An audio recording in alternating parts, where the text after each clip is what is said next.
everyone to the Telesales Mastery. I'm going to be your host today, going over just some of the basics. So just so you know the outline of the call, I'm going to go ahead and mute everyone out. Give me a second here. You know what, Ron? Are you you're a techie, right? I'm going to make you. Actually, you know what? I can't do that. I was going to make you co-host so you can mute out some folks. So I'm just going to mute out everyone I can. Give me a second here. Because everyone, could you go ahead and mute out, make it easy for me? And I'll just jump right into it.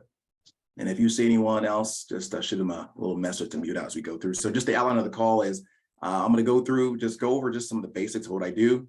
And then, of course, after the fact, I'm going to go ahead and then do a Q&A.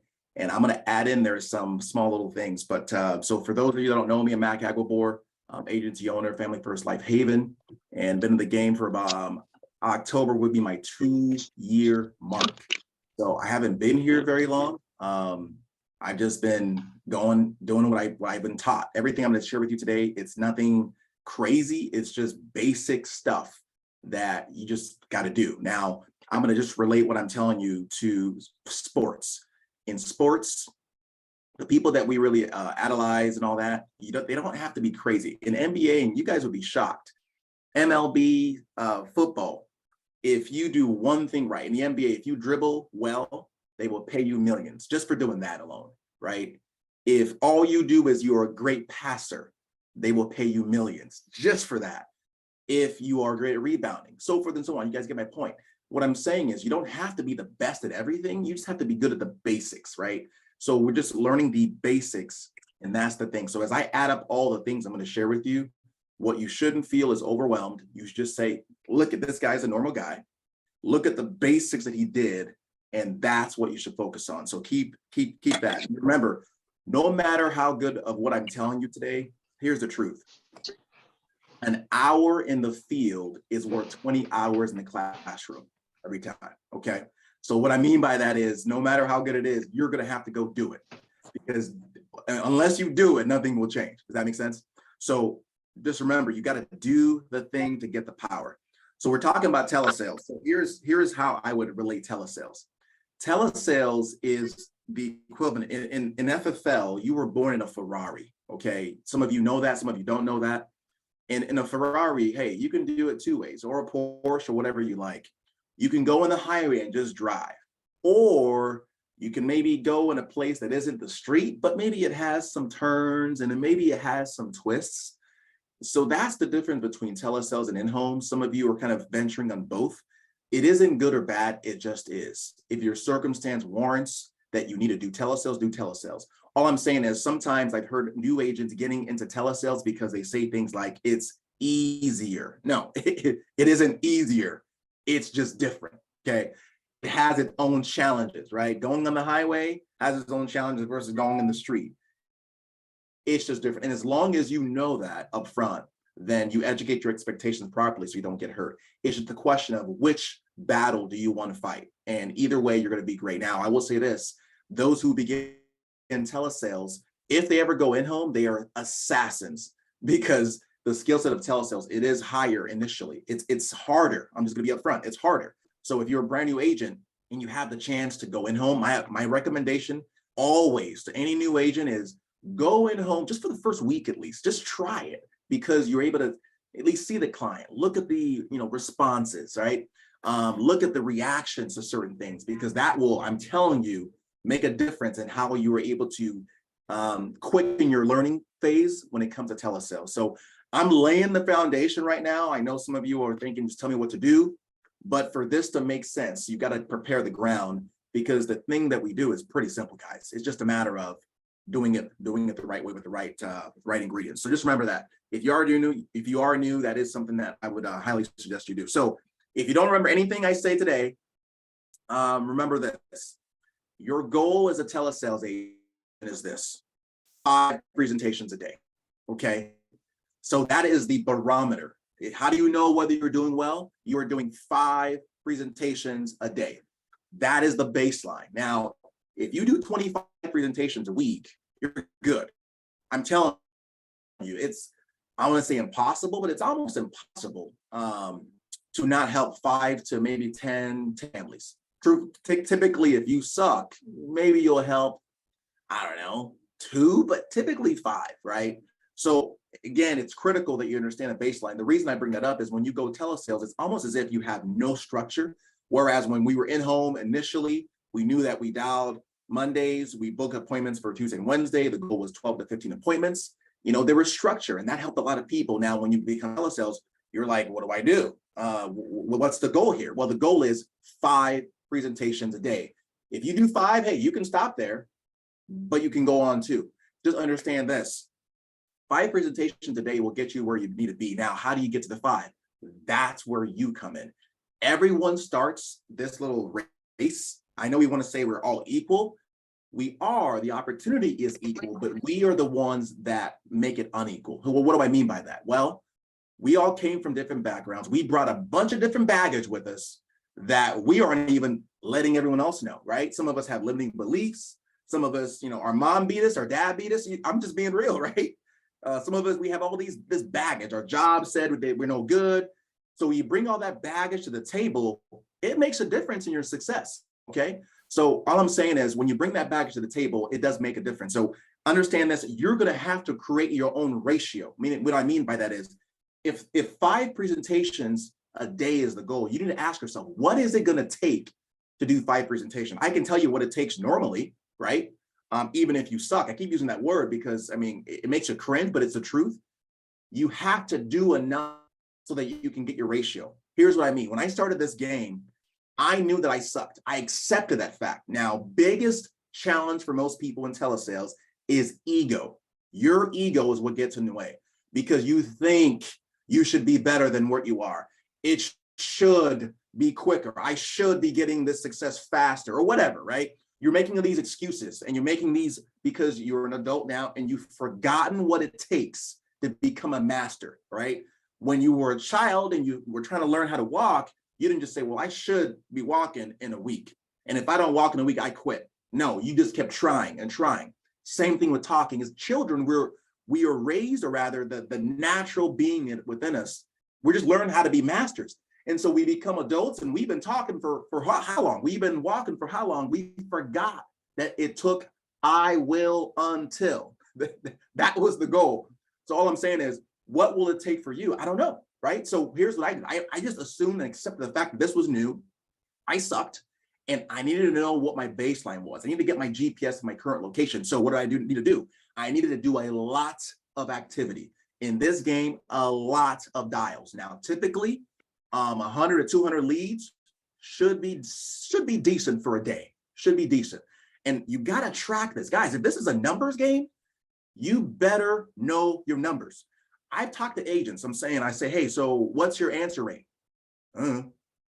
So how often do you book appointments? I'm like, how can you consider this a business and you're not even taking it seriously, right? So if this is a numbers game, you better know your numbers, meaning you're tracking, okay, how many dials am I making? How many people answer the phone? You know, how many people said not interested? How many people said yes? How many people said I'm busy? Because men lie, women lie, but numbers don't lie. Now, that's what I did. I just ran fast. I got my rate, and that's what happened. And once I realized, okay, it takes me out of it. Here's my numbers I discovered. If I was outbound dialing, I discovered just from normal 100, 200 leads, it was about a 25 to 30% answer rate is what I found out. I mean, I'm talking over a year's worth of data, right? And I've asked other agents, that's about what it is. It's about 25, 30% answer rate. I verified with Eric Schmidt, integrity partner. Guess what he found out? 25 to 30% answer rate. That's on internet leads. There are different kind of lead types, but internet leads about the most plenteous of what we do, right? So let's say we got 200 leads for the day. That should be enough. Of that, you're gonna have 50 people answer the phone. Just know upfront, if you educate your expectations, you're not gonna get hurt. So for me, guys, you guys are noticing right now, hope is not a plan. I'm tracking this thing because the best thing that could happen, I want to educate my expectations early. 50 answer the phone. Out of the 50, just here's what you can expect. Half will say, go pound sand, leave me alone, F off, whatever, right? And not so nice words. So that leaves you with 25. That's your pool that you're fishing in of interested people. Of the 25, you're only going to get 3. Now, you're to go through this. Now, the 3 will I'm interested, which you'll go through.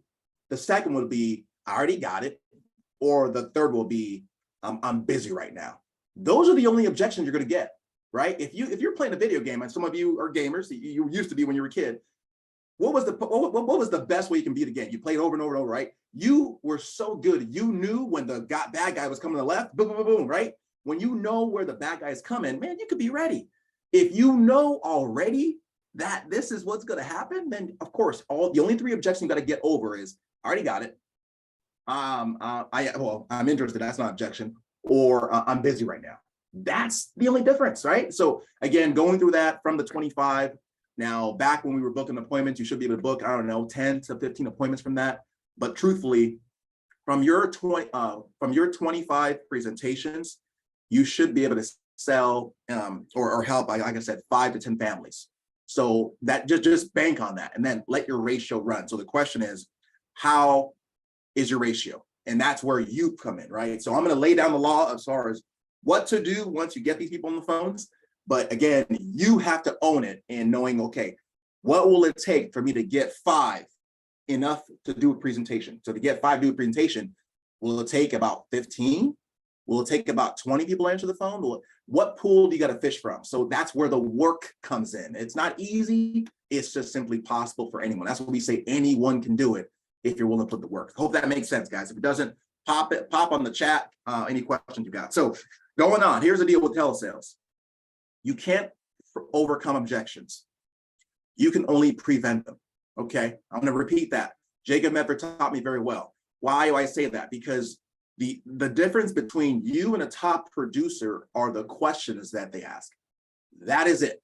They're able to, like I said, that gamer, they know what's coming up, so they're geared up, right? Same concept. It's all the difference in the question. So as you're going through, you have to do what they call, and if you're taking notes, let this be your first note. I've discovered, and I'm not a genius at all in telesales, but I've just discovered enough that you got to play tennis. So just in your head, put tennis in your head when you're in telesales. What does that mean? Well, some of us, we're used to just selling. In telesales, you have to do what I call hit the ball to them and let them hit it back. Imagine that you're taking them on a journey. Are you dragging them, or are you just holding their hand and walking? Mute out for me. Thank you. So are you dragging them, or are you walking through? What I mean by that is you ask a question and they answer, they hit it back. When you ask a question, you're like, when they hit it back, comes right back at you. That's how you lead. And remember this, if you're taking notes, when it comes to telesales, whoever is asking the question is in charge of the conversation. When you heard people say things like, I lost control of the call, guess what that means? Because here's what happened. You didn't realize it, but the client started asking questions and you started answering, and you didn't ask a question to take back control. So how do you take back control? Is you always ask a question. So in telesales, never make a statement without ending with a question, okay? Never make a statement. So, when they ask you a question, so tell me, so what is this about? And some rookies, we just start answering. Oh, this is about the blah, blah, blah, blah, blah. And then we stop. Crickets, and then you lose control. But instead of answering, you literally repeat yourself, and I'll get to the script shortly. And then at the end of it, you make a question. I'm telling you guys, it's just these small little tweaks. That's the difference. Whatever skill set you brought to this game, it's already great. It's just these small tweaks that makes all the difference. So, all right, so let's jump into telesales. I hope everyone got that. If there was anything, if we stop right now, everything you needed to succeed, I just gave you. You got to get your ratio, right? You got to understand that, well, if you're not, helping 30, 20, 30, 40 families a month right now, it's okay. You either just not good enough, you're not doing it enough, or you need a little bit more confidence. Remember that bag I told you about? It's not FFL, it's not the leads, it's you, right? Decide, am I not doing it enough? Do I just need to, of course, dial more or whatever it is? So let me jump into the script. And as we go through at the end of it, I'm going to go ahead and do some Q&A. So 2 kinds of telesales. There's inbound, where people call you. That's a little bit more pricey, right? And then there's outbound, where you're calling. The one that's out, that one's a little cheaper. That's the area where you'll have the opportunity to make up in work ethic what you lack in cash. Over time, you might, want to pay more cash for time because it may take less time to, get people on the phones. But most people, a lot of people aren't in that position. So you have the option to be able to do that. The reason I bring that up is the way you respond, it's similar, but it's a little bit different. So here's how I respond. Let's say I'm dialing out. Now, I helped over 400 families last year, just keeping it simple. Saying something like, let's say we're role playing. Ron, go ahead and role play with me for a second. Ring, ring. He says, hello. I say, hey, Ron. Yeah. Hello. Hey, Ron, this is Mac. I'm getting back to you about that life insurance request you sent in, and a couple of things, and I just keep going. Key things are the pauses. Where you pause in telesales is critical. Again, when you're in person, it really builds forgiveness, but when you're over the phone, man, you have very, very little room for error. So the pausing in human mentality, I know I'm being a little psychological, but it's the truth. It tells the other person it's okay to talk. So you want to be very, very strategic about where you pause.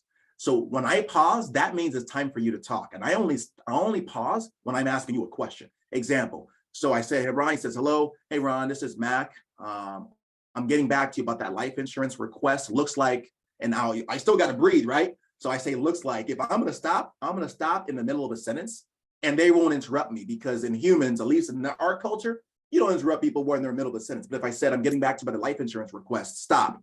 Guess what that would mean? Time for you to talk. That was a period. Whereas I'm getting back to you about the life insurance request, looks like the suspense, you're still waiting for me to talk. You see what I'm saying? Looks like, breathe. Looks like you put your date of birth as 1/1/56. Is that correct? Pause. It's time for you to talk. I'm in control. I asked the question. He says, yeah, perfect. Or in that case, that when he went, well, what is this about? And then here's what happens. If you're a rookie, you veer off the path and you start answering questions. Guess who's in control of the call now? You're not. Well, let's say I'm a pro. He says, wait, what's it about? Hey, I'm getting this. I literally repeat myself word for word. Ron, this is Mac. I'm getting back to you about that life insurance request. Just to confirm, looks like you put your date. If you didn't answer the first time, I'll ask it again. If you did answer date of birth, I'll say, yeah, these are the non-medical programs. No blood work, physical. I just keep going, right? Keep going. And then I ask the question again. So here's what's cool about it is if they let you get through that first part, then the rest is history. So let me go through what his telesales looks like. Ron used to role playing with me. Hey, Ron. Yep. Hey, Ron, this is Mac. I'm getting back to you about that life insurance request you sent in. Looks like you put your date of birth as 1/1/45. Does that sound right? Yeah, that's right. Perfect. So Ron, I'm the one that's trying to help you out with this. These are the non-medical programs. Takes about 10-15 minutes to get it knocked out. Go ahead and grab a pen and paper real quick. We'll get this knocked out for you. Let me know when you're ready. Now that's straight to the point. Now I did that for a long time straight. And obviously it's simple, it's quick, it gets the job done. As of late, I'm just trying to, I'm trying to inspect what I expect, get better, add little tweaks. So here's what I've done recently. I've tweaked it a little bit. I'm trying to get more engagement with people. I'm trying to do what you call breaking people's preoccupation. So I've changed it where I created more of a question to make them listen. Here's what it sounds like.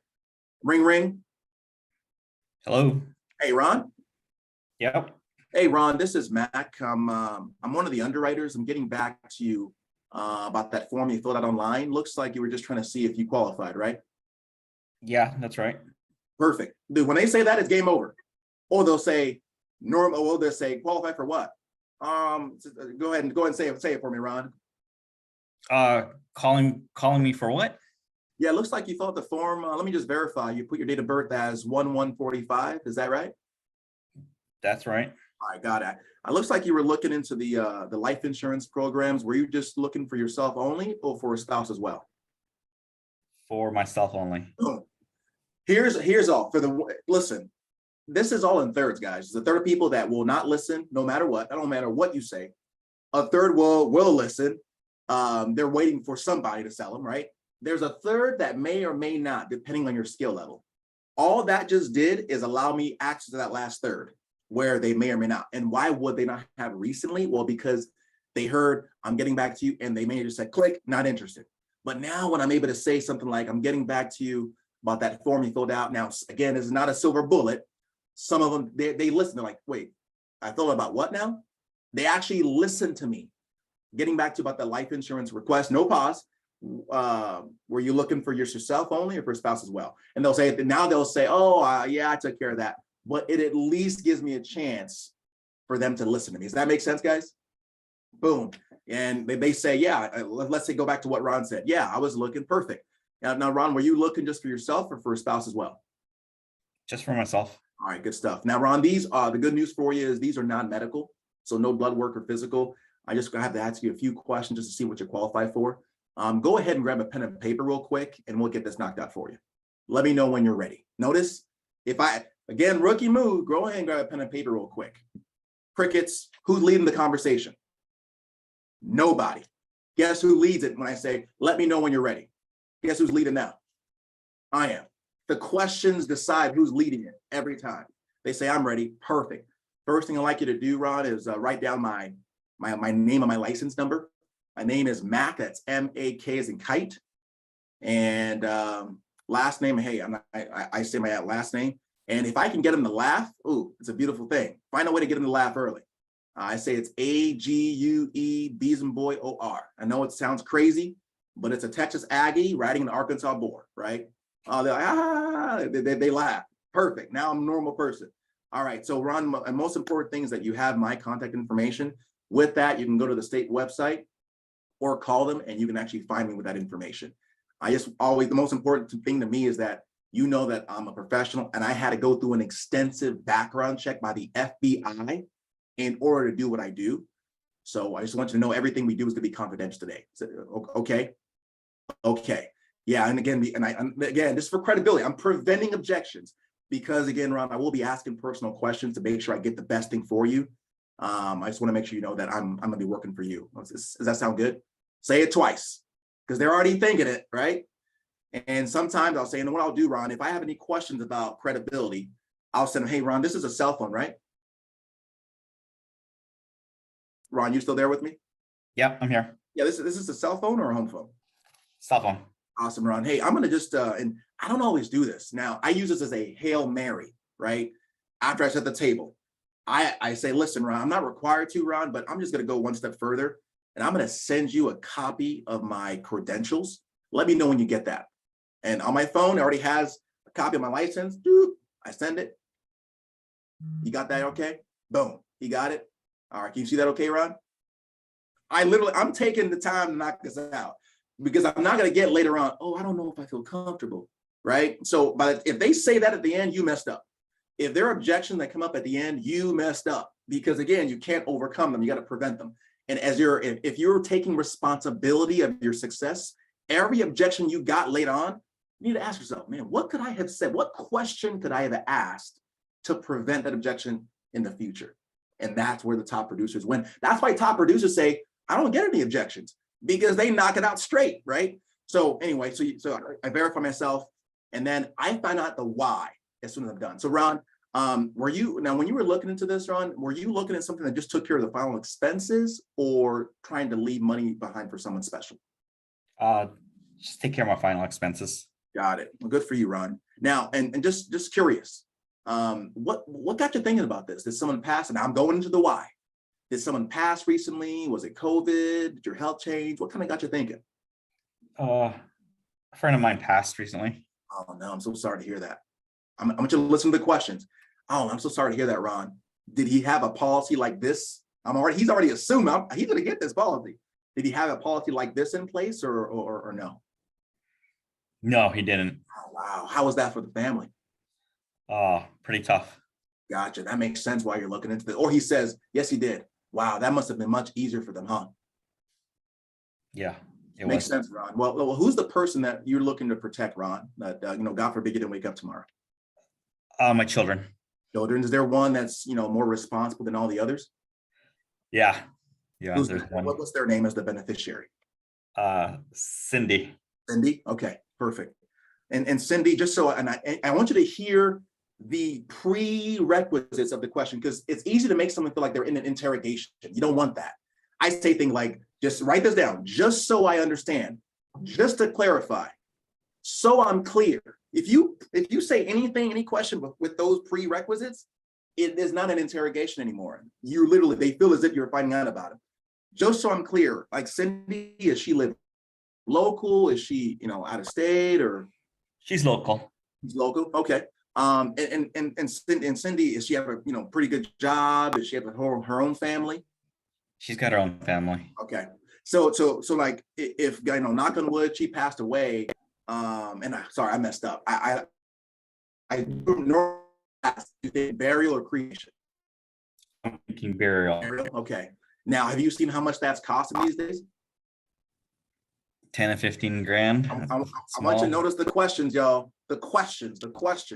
10 to 15 grand. Yeah, it's about 10,000 on the low end, bare bones, and about goes all the way up to 25,000. Right now, cremation runs between. Because again, I bring up cremation because I don't want you to say at the end, well, I'm just gonna get cremated then because it's too expensive. I bring it up right now. Well, cremation run between maybe 5 to about maybe 10,000, right? But you were thinking burial. Now, let me ask you this: if you died today, would Cindy have the 10 grand no problem, or would it put her out? It would put her out. Got it. So you want to make sure that no matter what, you don't put Cindy out. Got it. Or he says, no, she would have the 10 grand. I want to get all the objections out of the way. Why? Well, I said, oh, okay. So the reason you're doing this is to make sure, even though Cindy can, you're trying to leave a gift for her so that she doesn't have to. Is that what I'm hearing? Yes. Got it. And I'm telling you guys, just saying that up front, that this is a want, not a need. So this is a want for you, not so much a need. Does that make? Yep. Okay, gotcha. So we just want to put something in place that fits your budget and gives her a little gift, even though she could do it herself. Even though she's a millionaire, you want to give her a last gift as a mama. Is that right? Yeah, baby. Okay, gotcha. That now I know the why. Got it. So now I'm gonna set the table. All right, Cindy. So Cindy, sorry. All right, Ron. So the benefit for you, Ron, is I'm what you call a broker. What that means, I'm kind of like the mall of insurance. So I don't just represent one company. I have access to all the different companies in the state. Okay. So what I'm going to do for you today is I'm actually just going to ask you a few health questions, a little bit about finances, and then I'm going to be able to shop for you. Now, Ron, I don't make the decisions. It's the carriers, right? So they're going to ask you, and hear this, they're going to ask you basic questions to try to pre-qualify you. People understand the words pre-qualification. Pre-qualify you to see which of all of these carriers is even willing to look at you. Okay. So they're going to ask you questions like your name, your date of birth. They're going to ask for your social to check your medications because that's how it's linked. And then Ron, if does that make sense? They'll say, yeah. Yes. And then Ron, if they think that they're willing to look at you, then they're going to have me give you 3 options to pick from. So when Ron just said yes, he just gave me permission to do a pre-qualification through an Americo app, through whatever, a pre-qual through any company, Prosperity, that does a pre-qual.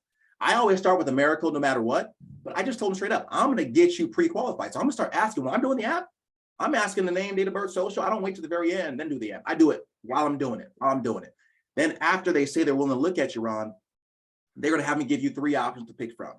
The options that fit your needs, and most important, your budget, not even $1 more. Okay. And they're going to ask, of course, you're going to pick whichever level of coverage makes the most sense for you.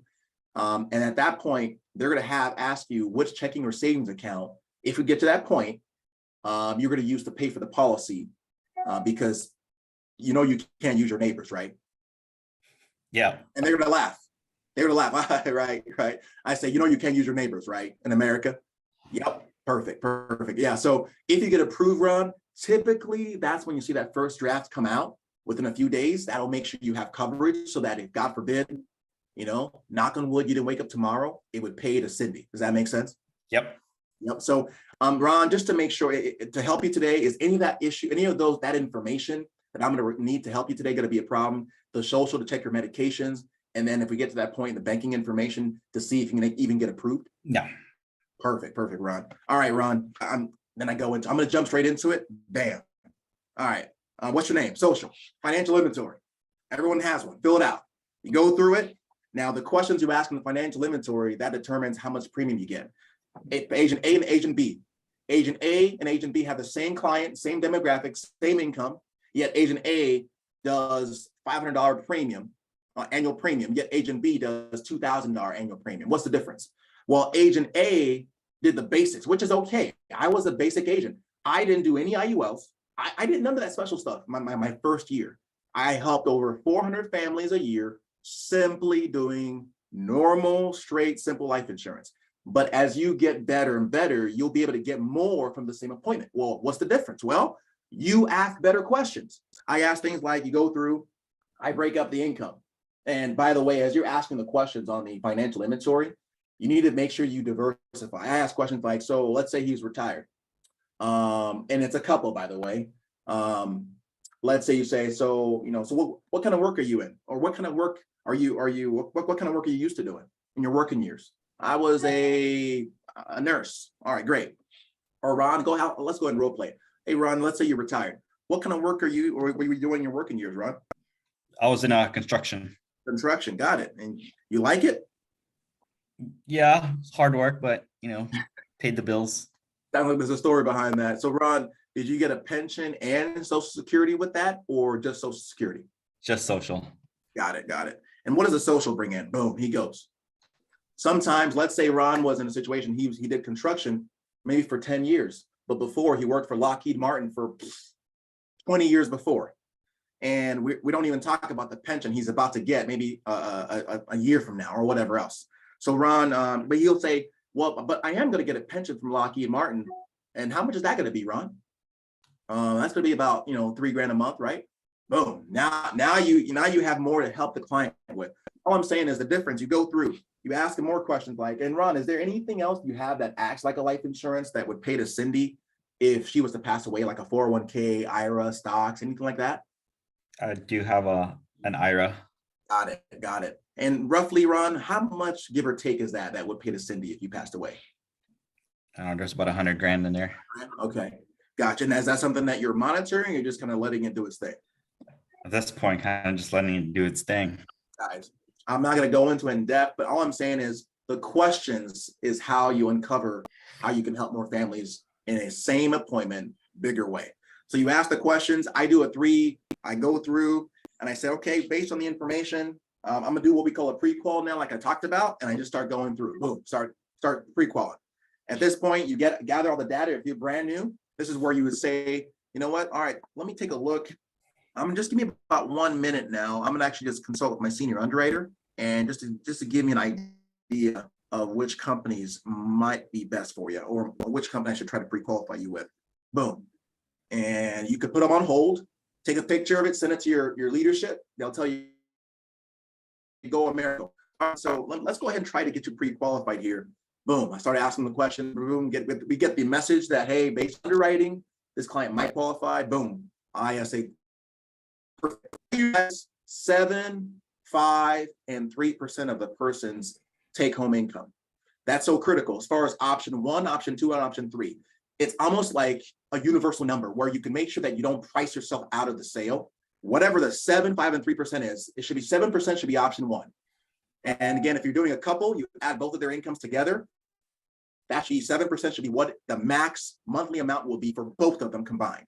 And by the way, so you go 7, 5, and 3, keep it simple. If you simplify it, a confused mind will do nothing. So I don't even add the cents. So when I'm seeing a number 134.45, man, forget that. I'm putting 135. It's 135 a month. I ain't putting one. Then not because the more you add to it, they're like, oh, how many cents was it again? The cents don't matter. It's just 135 a month. Just round up, right? Simplify. And how else do you simplify it? Add the husband and the spouse together. Don't say it'll be 90 for you, Bill, and then 30 for you, Sandra. No. So option 1 is 20,000. 40,000 and then 10,000. And this is for both of you. And that's going to be 165 for the both of you. You see what I'm saying? You kept those simple. They don't have to think much. The more you make them think, the more they want to think about it because they think, well, I want to make a good decision. You see what I'm saying? So just simplify it, simplify it, simplify. A lot of us, we are good at what we do in quote unquote sales and consulting. The challenge is it's not so much we have to add more to our game. It's that we need to take away. We're so knowledgeable, we're making it overcomplicated. I love them. I mean, everyone's God's children. Most people are just simple folks, right? We're talking about middle America, guys. Keep it simple. We're not talking about a stock, a corporate employee, a CEO. Maybe they want to know the nut. Listen, just keep it simple. Give them the 3 options. And at that point, they go ahead and make the decision. How do I close? I'm gonna jump in there. I'm definitely gonna give time for Q&A. Here's why I do it. All right, you have to breathe life into the numbers. If you simply just give the numbers, imagine you go to a restaurant and you made an order, right? And the waiter or waitress just comes, just lifts the plate over. Here you go. Which one? Here you go. Which one do you want? How would you feel? Or better yet, you order a burger, and you know how at a good restaurant the burger looks all nice. It almost looks so good you don't want to eat it. You guys ever been to those restaurants, right? The food looks so good. You have to make it that way here, right? You're not just throwing numbers. Well, it's just this and this and this. Well, again, I want to back up and say this. You can do that. I did that, and you'll still do well here. But as you get better and better, you'll breathe life into the numbers, because people don't know. They don't care what the numbers are. They want to know, what will the numbers do for them? So option one, is the highest. Option one, Ron, let me back up. Ron, you ready for me? All right, so grab a piece of paper. You still got that, okay? Yep, I do. All right, so I want you to write on that paper, option one, put a little space. Option two, put a little space. And then option three, a little space, okay? And then option one, this is gonna be the max, okay, that you can qualify for. Now, by the way, side note, whether it is or not, that's what they qualify for based on my observation, okay? But I'm gonna tell them, this is gonna be the max based on the situation that you can qualify for right now, right? So it's gonna be the highest, Ron, so don't have a heart attack on me. Just wanna let you know, okay? I'm preparing them for sticker shock. I purposely want to list the highest number on purpose. Some of us were scared. We list these low numbers because we're scared that they're gonna say no. Give them the highest. If it's a miracle, 40,000, hey, 40,000 the max you can get, okay?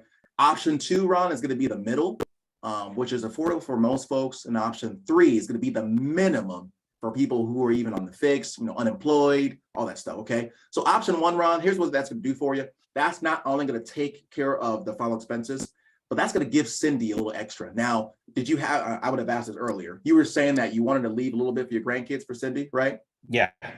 So this will give about, and I break it up. How many grandkids? 3? I calculate how much 10,000 for the cremation, right? Or not cremation. Sorry, if it was 10,000 for the funeral, I calculate it before and I divide by 3. I say, okay, so that'll give about 10,000 each for each grandbaby. Okay. Now, Ron, if you died of an accident, you're pretty active still, right? Yes. So, I'm talking trip and fell, busted your head. Some idiot was texting and driving and just took you out. It would actually double to 80,000. Okay. Now, if you were on a trip going to Hawaii, plane, train, or automobile, or even an Uber, your public transportation, it would triple actually. Okay. That makes sense? Yes. All right. And I give them the numbers. What is that? Yeah, it would triple to 120,000. All right. So that's option one. Option one is going to be 251.76 or 251 a month, 276 a month. No sense. All right. You got that? Okay. Yep. During the numbers, I want to make sure that I'm holding their hand. I want to control the process so well. I know you're not lost. When you're questioning it, when I'm pricing you out, I want to feel it. So I'm asking you these questions. I'm not there in person. I can't see your eyes. All right. So option two is, and let's say I kind of hear them. They're like, okay, don't worry, Ron. Like I said, don't have a heart attack on me. That's just the highest. Okay. They're like, okay. So I'm putting together. I'm holding them close. Option two is the middle. So this will, I'll take care of the final expenses, but also it'll give maybe 5,000 each grandbaby. Okay. And that is 100 bucks a month. Okay. And I give them, natural death, accidental death. And the last part is, I'm all over the place today, guys. Apologize. The last part is, if you got sick, you would actually, where you had 12 months to live, Ron, you'd be able to pull out half of that in cash up front while you're alive. And then the rest would go to them when you died. So if you tomorrow the doctor says, I'm sorry, Ron, you got 12 months to live. You'd be able to pull that out. That's 100 a month. Option three, that'll knock out at least the cremation and just cover maybe some odds and ends. That's about 15,000. That is, 15,000 natural, 30,000 accidental, and then you can pull out 7,500 if you had 12 months to live. And that one is $79 a month. Now, Ron, of the three, obviously we can't decide until we submit the application, but which first do you like the best to leave as a parachute for Cindy and her kids? And secondly, which do you feel you can afford every month, Ron, without having to worry about it? Option 2. Option 2. Now, Ron, let me ask you this. I know you love your kids, but just to make sure that I'm putting you in the right spot, if you got 2 flat tires tomorrow and the AC broke, would you still be able to prioritize that $100 a month, or would that give you any anxiety? No, I'd be able to prioritize that. Sure about that? Okay. Because Ron, I just want to make sure that, you know, when God calls you home, that I can deliver that check to Sydney and the kids, right? Because if you cancel this, and I'm bringing up cancellation up front, because a year from now, Ron, if you cancel this policy, I know it's not going to be because you don't love Cindy and your kids. It'd be because I let you get too much life insurance today, and I don't want to do that to your family. So Ron, will you promise me one thing, that if this ever becomes a burden, not a blessing, will you be sure to call me? Yes, I will. Guess who feels that I'm on their side now? They do. Come on. I'm gonna talk you down. And I'm being serious. It makes no sense to get a big premium, yet you get a charge back tomorrow, next month, next week. It just costs you time. Just put them in the best position now, right now. And then in the review, add more coverage later. And I'll say, Ron, and just to make sure that I'll talk them down a lot, right? You know what I mean? Anyway, so all right, Ron, let's go ahead and get you pre-qualified. Let's go ahead and see if we can get approved for this. And I go through and I ask them, okay, we got Cindy as the beneficiary. They are owning the policy every second with my questions. Now, Ron, I know we don't want to talk about this, but God forbid, you know, you and Cindy were in a car accident and you died at the same time. Some idiot took you out at the same time. Who would you trust me to deliver the check to?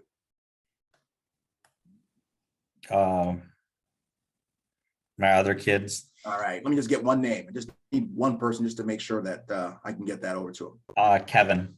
Kevin, all right. What's Kevin's last name? Liaz. Yes, boom. He's giving me Ron, you're owning the policy, right? You already owned it. All right, Ron, perfect. So we have the last part. We're literally about 2 minutes out. Which bank are we going to be using or to fund the policy? My Chase account. Chase account, perfect. Now our system is linked with all the banks. So Ron, did you open that here, or did you open that somewhere else? I opened it up here. Here, okay, perfect. Now, Ron, for security, I'm required to tell you the routing number. Okay, so go ahead and tell me when you're ready. Now, I will verify it to you. I didn't say you give it to me. I'm going to verify it to you. All right. He says I'm ready. All right, I got a 122-101-248. Is that right? Yeah, that's right. All right, perfect, Ron. All right, go ahead with the account number. Ron, give me the account number. Yeah, it's 44588. He gives it me. Perfect, Ron. So like I said, Ron, and I verify, like I said, Ron, if you get approved, you'll see that draft within a few days just to make sure you have coverage. Now, for the future drafts, Ron, do you have a preference of when this comes out, 1st, 15th? Any preference there, or is about the same time okay for you? Same time every month's fine. Same time? Perfect. I just verified that he's okay with it coming out in a couple of days. I'm not gonna get a call. I mean, I didn't know this was coming out. No, I verified it multiple times, right? Because they may say yes initially. I'm just making sure that they're walking with me. There's no dragging going on. Perfect. Boom, boom, boom. Validate. Hit it. All right, Ron. You're getting a text message. It'll have a 6-digit code. Boom, boom. And I say, okay, Ron. We're about 1 minute. All right, we're gonna see what they say. All right, Ron. And while maybe America was doing its check, I say, hey, Ron. So tell me this. When was the last time you got your will updated? He says, I don't have a will. All right, Ron. So here's what I'm gonna do. And I just send I'm gonna send him a care package. So Ron, if you get approved, 2 things will happen. I'll be your broker moving forward, meaning I come with their policy. So if you get approved and I start giving them expectations, you're gonna get a packet in the mail. It's gonna have all the things we put in place today. But in addition, I'm gonna have added to that a final wishes planning guide so that you can take that to any bank. You'll put in your basic information, notifications, legal docs, bank information, your policy numbers for your life insurance, my information in there, and your wishes, and then get that notarized. That'll serve as a legal document, which most people use as a will. Okay, that's for free. Would you be okay with that? Oh yeah, thank you. Yeah, I'll get that sent. Oh, Ron, all right, I got the results. Ron, I got great news. I don't get this all the time, but it looks like you got what they call an instant approval. That means like you were approved. How does it feel? Feels good. Awesome, awesome. Well, here's all that means, Ron. I mean, for approve mean nothing. That if you just drop dead right now, Ron, that Cindy wouldn't have to worry about those final expenses, right? It's awesome knowing that you can check this off the list, right? Yes. All right, so here's what we'll do, Ron. Write this down, write my cell phone. I'll be your guy. You'll get this in the mail, so forth and so on, right? So I'm gonna stop there because time is kind of getting the best of us, guys. But the most important part was, again, the questions, setting the table. Whoever is asking questions is leading the conversation. We are gonna get objections to the bank information. I don't get it often, but let's say you do. I actually just had one on Saturday, and I'm gonna play for you guys on how we overcame the objection. And you guys give me a thumbs up if you can hear it. So I went through the options, and the gal gave me a little shimmy. Well, I was looking at another company, and I gave, of course, I'm a broker. Let's get you approved, because she was going to do blood and urine. She was okay with that, but that was not the real objection. Because of the questions, I found out what the real objection was. So here's the real objection. Give me a thumbs up if you hear it. So let me ask you a question. I give you my banking information today. When does it come out? The question that you can choose. So typically what happens is, if let's say you get approved, today's Saturday, so no one is in the office. If you will know whether you're approved or not. If approved, typically you'll see that draft come out within sometime later on this week. That's one way we could do it. That'll, like I said, obligate them to pay. You have the option. I never suggest it. You have the option if things are tight. You can post date it for a week and a half, and all that would mean is you can get an approval, but it wouldn't come out for that week and a half. But here's the deal, though: if you passed away between now and that date, they wouldn't pay. Does that make sense? Yep. So again, we never know what tomorrow holds. I just hate putting people in that position where they gotta, decide between their life and their finances. Is the reason you're asking, are things pretty tight for you right now? Yep. Notice the question. I could have just said it, but they're asking for a reason. Is the reason is that the reason because things are tight? Yep. Guess who's in control now? I am. Let's see what else happened. Okay. So here's the question then. If I can make a suggestion, just to at least get you an approval. I know you want to do option 2, but what if we were to start a little bit lower with the option 3, just to get you in the gate? And then, like I said, if you get approved, you get 30 days to bump it up, bump it down, just to, give yourself time to think about it, get adjusted. But at least you'll be in the gate, you'll be approved, and nothing will knock you off your perch. Does that make sense? Let me do this, because So it's obvious she wasn't with me, but here's what she says. This is what we get a lot. I will be fine, I'm sure. If I do it, I'll just go through with it on Monday. We ever heard that before? I'll do it tomorrow, and then they all doing the witness protection program, right? There's a lot of folks that witness protection program. Listen, I knew it was up. If they drop the phone while you're on the call, just assume it a no sale. The likelihood of them coming back is like 0.00000. It's very rare. Like, I've had it, but it's rare. And then you can put it through on Monday. Okay. I just have funds around. Got it. Well, let me assure you, nothing's going to happen between now and then, for sure. What is your concern? I know your concern is the money. Again, just to get you an approval. Again, the only reason I'm even suggesting, I mentioned it via text. I had a client, we postponed it for a week, and I kid you not, I came back, as I cover Maricopa, I cover Yuma and Pima, and I came back. The guy had a heart. He was completely healthy, 50 years old. He had a heart attack, and we hadn't submitted anything, and he no longer qualified for what we were going to submit. I had to cancel the application, do something else. That's my 100% only concern. If it's a money issue, let's push it out for a week, but at least submit the application so that no matter what happens to you between now and then, you at least have an approval based on your current health, not what would happen in the future. Are you with me on that?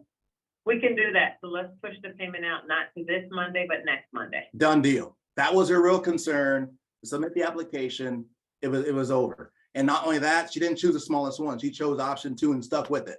So again, that just going through the process, typically if I do a good job of preventing the objections, I don't get one at the very end, right? So guys, that's about all we have time for. We can go through more. I'm gonna just throw some time for Q&A, throw it at us, and let's get back to work. Now it's on you guys. Any questions? I know probably objection, whatever questions you have, now's the time. I'll throw one out there, Mac. Do you have any power questions that you kind of just go to get back on track or anything like that? When you say back on track, it's assuming that they throw you off track, you mean?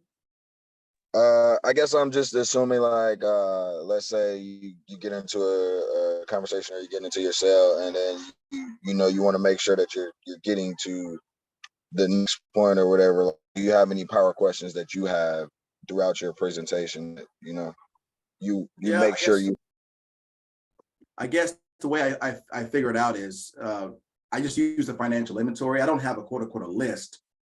Questions really that powerful are the financial inventory questions, that the things that I've asked prior to, you know, hey, have you been looking at this for a while, or is this your first time? You know, like finding out the why, that's the power, in my opinion. Once you discover the why, then the rest is history. You know, who's the person you're looking to not leave a burden on? Who are you looking to protect? Got it. You know, if they passed away, would they be able to handle that 10 grand, 20 grand, 5 grand, 3 grand, no problem? Or would it put them out?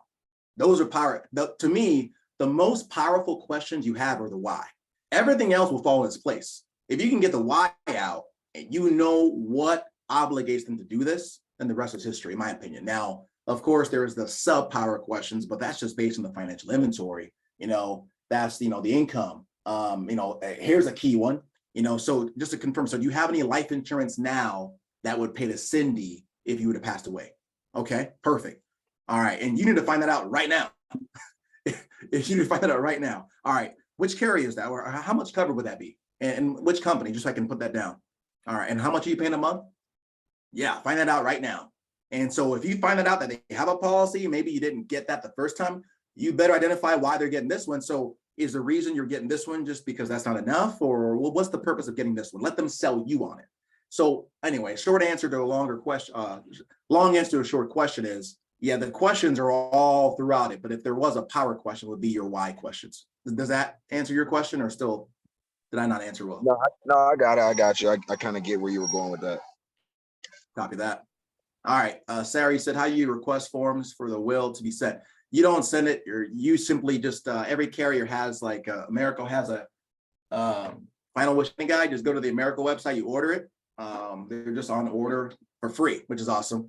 Americo, Mutual, Aetna, they all have those, and I just use that as what they. I actually send it to them myself. So I go to the post office myself, and I send it to them as a little post sale thing. And of course, how do I keep persistency up? I create a little card. I send them a little picture of my family in the front, a number, and then on the back I put the coverage we put in place, and I do a little handwritten thank you note. It doesn't have to be all family first life. You can do a piece of paper. It doesn't matter what it is. It's the thought counts that you did something. You know what I mean? Good question though. Any other questions?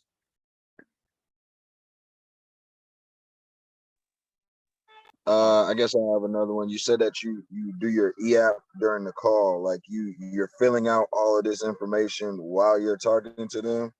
But isn't that a little bit dangerous? Like, as far as filling that out, or like what kind of problems could you run into, and what kind of benefits? I know it makes it go quicker, a lot quicker if you do it that way. Speed is the biggest benefit, right? You want to get off the phone and on, and you want to go to the next client. Like if you take 3 years to do one, it's great that they said yes, but you need 5 for it to make sense, right? So the only danger in it is if you don't have any help and you go to a carrier that says that's the only danger. But the truth is, if you did a good job of the financial inventory, because you got to fill the financial inventory out first, right? Fill out first. You got to get the help. So find out if there are any major issues that are knockouts, you know, the guaranteed issue stuff, you know, any cancer, strokes, heart attack, right? Once you find out that the health, well, what that is, I start filling out the form while I'm talking to them, right? And I want to do that pre-check is going to save me time so I can know which carrier to go with. But before I do that, I want to make sure you're clear. I ask questions to get a good idea of which carrier to go with. And because I know now after studying it, I care to go with. If you don't know it because you're new, all you would do is after you filled out the financial information plus the health, like I said, take a picture of it, send that picture to your leadership, and we would tell you who to pre-qualify them with. And as you get more and more, you'll know who to go with. Fast. Is that a little clear? Yeah, I got you. Yes, sir. All right, who else we got?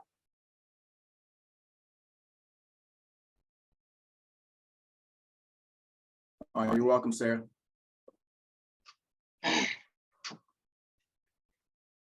All right, any other questions?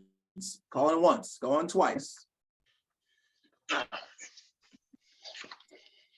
All right, y'all. I will go ahead and close it out then. Hey, this is something we do every week. And you guys do remember, the beautiful thing about this system is you just got to plug in. I don't care how good an appliance you have. If you don't plug in that appliance, it does not work. So I'm going to highly suggest that you get in the game of not only plugging yourself into the trainings of top producers who just want to help give out. Mondays, we have this one every week. So if you thought this was good, next week, there'll be another top producer who will share something similar, but maybe in a different vantage point where you're going to hear it differently. It just unlocks you, right? So make sure you just plug this into your calendar, 8 a.m. Pacific time every week. You got this. 2 p.m. today, they're going to do, I think, an in-home. No, I forgot what it is. That was an in-home clinic, I thought. But today, they're going to have another one. And then, of course, on later on the week, they have Leads 101. And then, of course, they have the new orientation.